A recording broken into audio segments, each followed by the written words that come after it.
RNC National Spokesperson Liz Harrington, who joins us in person. Great to have you in the studio with us. Great to be here. So let's bring up the amount of times, actually. I mean, it sounded like a lot, and it was, that President Trump was mentioned during night 2. A total of 89 times he was mentioned, either by name or calling him this president, the Trump administration as well. How will that play for President Trump and for the candidates? I think President Trump was the clear winner of both nights. If it's a day ending in Y, Democrats are going to be bashing the president. But I think a lot of Americans watching these debates are scratching their heads wondering, what country are the Democrats living in? They must all be living in democratically run cities, because the fact is the economy's booming, wages are rising, Americans are optimistic about the country.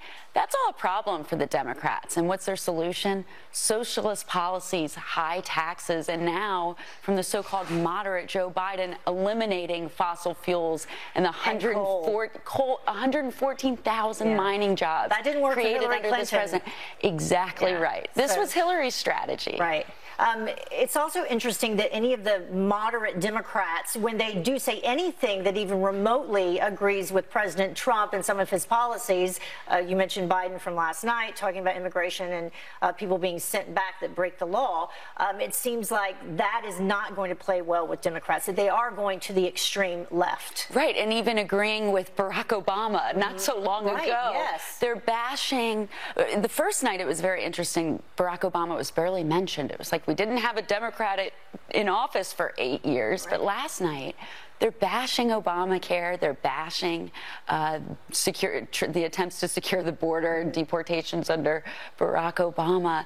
And it's a party that is unrecognizable from just recent memory. That's how far left they've gone. And they're talking about eliminating oil, coal, natural gas. They're talking about not making it a crime to cross the border.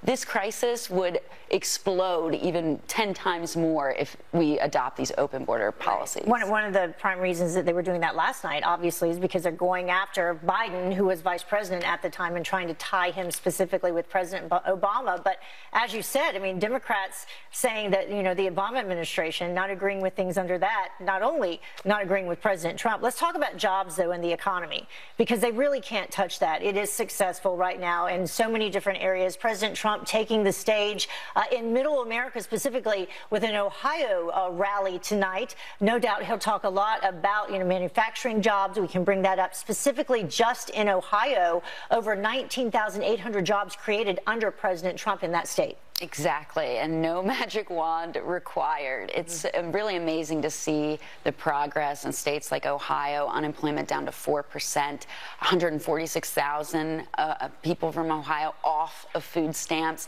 The economy's booming. We just saw new data out that the wages are rising at a much faster rate than we even thought, which is already the highest in decades.